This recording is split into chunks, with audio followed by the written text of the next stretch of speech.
people get skinny fat one of two ways.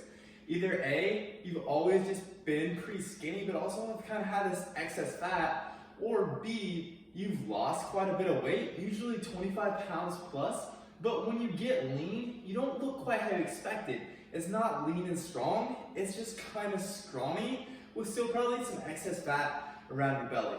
So the solution for this in both cases is, and men or women, is building some lean muscle and dropping some fat. So let's take you through exactly the process that I take you through as an online client when we're helping you beat skinny fat once and for all. First and foremost, people that are trying to escape skinny fat are typically under eating protein. Now, protein is very important for building lean muscle, like we talked about. That's huge for escaping skinny fat. It's also going to be very satiating. So we also want to make sure that we're choosing foods that keep you full as you get leaner and leaner. Hunger is one of the biggest things that we're fighting against as you're dieting down. So for somebody that's coming into this position, trying to lose more body fat, and again, all this is very individual to you as a client, which is why I recommend if you're somebody that's trying to escape this, hire a coach. At least for the first few months, you can have somebody to give you a very clear direction of exactly how to escape this instead of trying to figure it out on your own for months and months. But taking it back to protein is going to help you build lean muscle. It's also going to keep you satiated, especially for somebody that has more fat to lose. So typically people come into the situation from one of these two places again.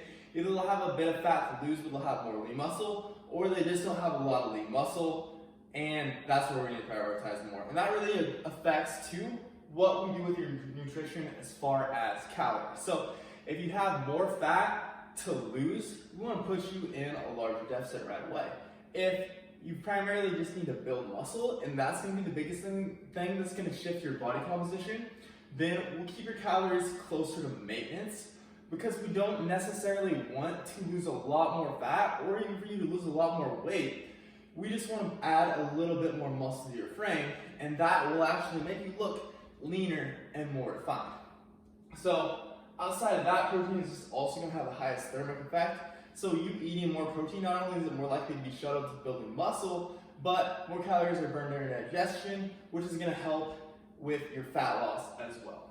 From there, we typically want to drive up carbs and decrease fat. So another anecdotal experience I've had with a lot of people that start coaching with me that are struggling with skinny fat is they're typically scared of carbs, so they're replacing carbs with very fat-dense foods.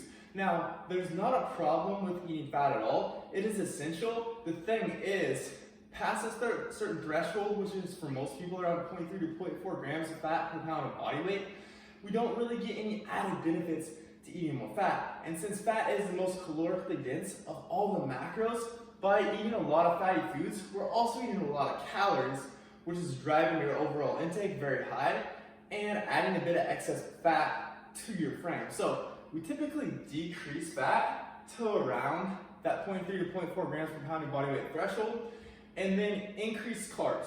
Carbs are going to drive your training performance and your recovery.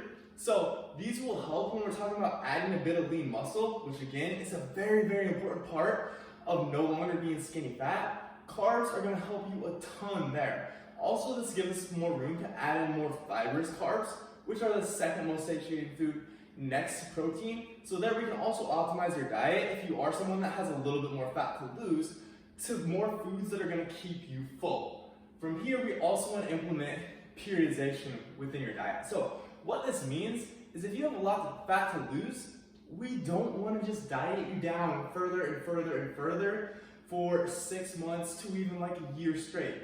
For most of us, I know this is how I got skinny fat when it happened to me. It was just dieting for too long, losing muscle mass, just a constant deficit. We want to periodize your nutrition. We have phases where we take diet breaks. We have phases at maintenance or even at a slight surplus where we're focusing on gaining muscle.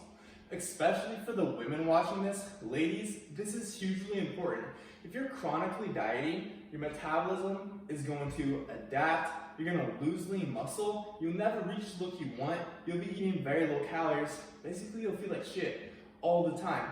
Take some time to actually eat at maintenance or at a slight surplus and shift your training goals to just adding a bit of lean muscle And then when we go back to a deficit, you'll love how you look so much better. You'll be able to eat more calories and just feel so much better overall. This is something that I do with a ton of the women that I coach, and truly it changes your life and changes how your physique looks entirely. Take some time to eat more calories. The biggest thing out of all this is consistency. None of this works if you're not crazy consistent with it, which again is where investment in a coach helps a huge amount. Having the accountability to actually follow through and finally get super consistent is where the results come. So when it comes to your training, one of the biggest pieces most people are missing is straight up just they don't have any structure to their training. Now, I personally like an upper-lower split 4 times a week here. I found with most clients that I work with, 4 times a week upper-lower is about the perfect amount of volume. We're not doing too much to where you can't recover from, but we are pushing the volume not only for building a bit of lean muscle, but also for fat loss. Now, within this, we also want to make sure we're getting a lot of effective reps. Again, anecdotally, this is what a lot of the women that I start coaching that have been struggling with skinny fat in the past have been missing. So basically the idea here is the closer a set is to failure, the more muscle fibers we recruit and fatigue. When we hit failure, it's because you fully fatigued and recruited all the fibers in a certain muscle. Now, so therefore, the closer a set is to failure, the more effective the reps are at simulating muscle growth.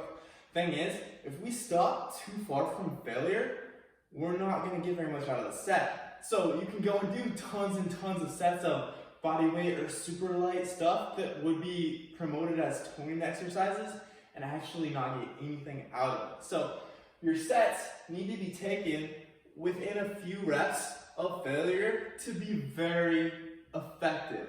So typically stopping 1 to 3 reps shy of failure is a good place. From here, we want to really focus on primarily the foundational movement patterns. So squat, hinge, lunge, push, pull, carry. Those movements, you can choose variations that suit you, and this is a big part of individualization within your training also. Not being married to specific movements, but rather focusing on the movement patterns and plugging in movements that fit you. But those are going to be the most effective, the most efficient. You're going to get the most bang for your buck out of those movements. And again, there's a lot of variety you can plug in there to find movements that suit you. This is about where we want, I would say 70% plus of your training volume. You want to spend most of your time here and then use the other 30% of your training to really focus on isolation exercises for muscles that you want to bring up or weak points. Now, we also want to stick primarily to the 5 to 15 rep range and focus on getting stronger there. Nothing magical about the 5 to 15 rep range. From the concept of effective reps, we know that really anywhere from the 5 to 30 rep range, as long as we are achieving those effective reps, we can get similar results. The thing is, this is just going to be the most effective, efficient crossover with your time. And also, if you ever try to do a 30 rep set of squats, ending right short of failure, it's terrible. Don't do that to yourself. Just stick primarily to 5 to 15 reps. So when it comes to cardio, we actually want to minimize this a lot from what most people are doing. Again, our nutrition is where the fat loss is going to come from. Building lean muscle is where our training is going to come from. Cardio adds on a bit to our fat loss, not a lot. So we don't need to put most of our emphasis there. So I would say, typically for clients, we're going to do 1 to 2 sessions per week after you have all this on point. I like to keep HIIT down. Doing too intense cardio really steals from our training resources. Typically when we're going through a body recomp phase like this, we already don't have a ton of extra calories to drive toward recovery. So we want as many calories as possible to go to recovery for training, actually building lean muscle, not recovering from our cardio, which is why I like low intensity steady state work better for the most part, prescribing cardio for clients that are trying to change their body composition like this. It doesn't take your recovery resources, it actually helps recovery. It gets you in a parasympathetic state, it's relaxing, it's not too taxing on your body. And then finally, just focus on hitting a daily step goal. So as we diet, one of the ways our body adapts and tries to keep us from losing fat is actually removing movement like fidgeting, pacing without us even noticing it. So by us making sure we have a movement goal every day will help offset this. So that is exactly how I would take you through the process of escaping skinny fat. If you have any questions on how to individualize this to you specifically, shoot me a DM. I love to help with stuff like this.